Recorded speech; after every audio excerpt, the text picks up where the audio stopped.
Hello guys, আসসালামু আলাইকুম। আমার দেশ বাংলাদেশ। বাংলাদেশ ক্ষুদ্র একটা দেশ। এদেশের মানুষ অত্যন্ত গরিব, কিন্তু এদেশের মানুষের একটা স্বভাব আছে যে বাংলাদেশের মানুষগুলো হুজুকে মাতাল। কেমন হুজুকে মাতাল?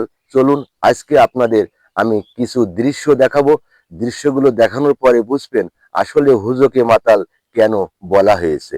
চলুন তাহলে আজকে আমরা দেখিয়ে দিই।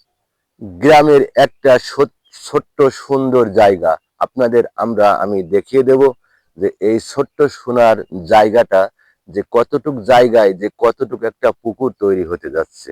যেমন চারপাশে দেখেন যে সমান সমতল জমি, চারিদিকে কত সুন্দর আবহাওয়া, চাষ ফসলের জমি। কিন্তু আমি আগে একটা কথা বলেছি যে মানুষ হুজুকে মাতাল।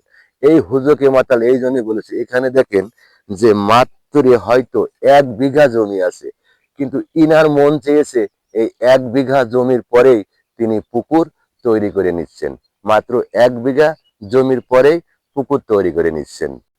সাইটে দেখেন কত সুন্দর জায়গা, কত ফসলি জমি, পাতখোলা, সর্ষে, মসুরি, গম সব কিছু এই সাইটে হতে যাচ্ছে। কিন্তু ইনার হঠাৎ করে মনে হয়েছে যে আমি এরকম জায়গায় একটা পুকুর করব। আর এই জন্য কিন্তু আমি আগেই বলেছি যে আমাদের বাংলাদেশ ক্ষুদ্র দেশ, আর এই ক্ষুদ্র দেশের মানুষগুলো হয় কেমন, হুজুকে মাতাল। মাত্র 1 বিঘে জমির পরে এই পুকুরটা নির্মাণ হয়ে যাচ্ছে।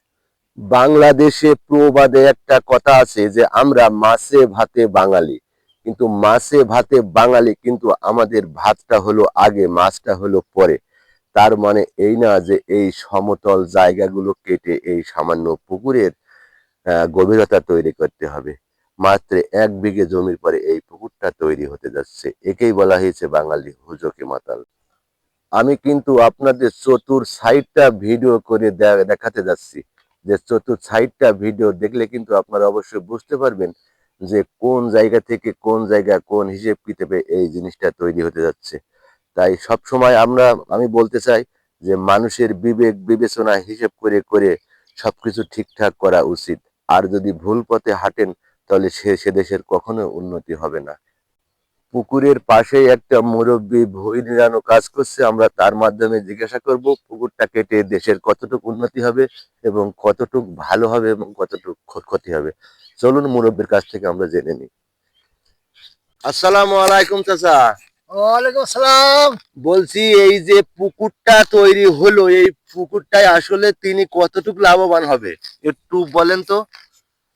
পুকুরি চারা মাছের ইনকাম হবে তো, তাই এখন এই চারা মাছটা বড় বড় ভেটিতে ছাড়বে, বড় ভালো ইনকাম হবে। এই যে অল্প জায়গায় পুকুরটা হলো, তো এতে কি লাভবান হবে? এ তো চারা মাছ করবে, চারা মাছ ডিম ছাড়বে।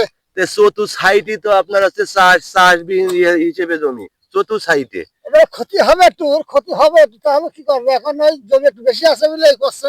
জমি বেশি আছে বলে হ্যাঁ, পুকুরটা তো তৈরি হচ্ছে। জমির বাড়িগুলো বেশি জায়গা নেই, তাকে ধানি জমি নষ্ট করছে আর কি। ধানি জমি নষ্ট করছে বলে এই পুকুরটা তো তৈরি হচ্ছে, এটাই আর কি। প্রিয় দর্শক, এই ছিল আজকে আমার বক্তব্য। আর বাংলাদেশের প্রত্যেকটা মানুষের বলতে চাই, যে কোনো কাজ করবেন হিসাব কিতাব করে, তাহলে আগামী দিনের ভবিষ্যৎ উজ্জ্বল হবে। আসসালামু আলাইকুম।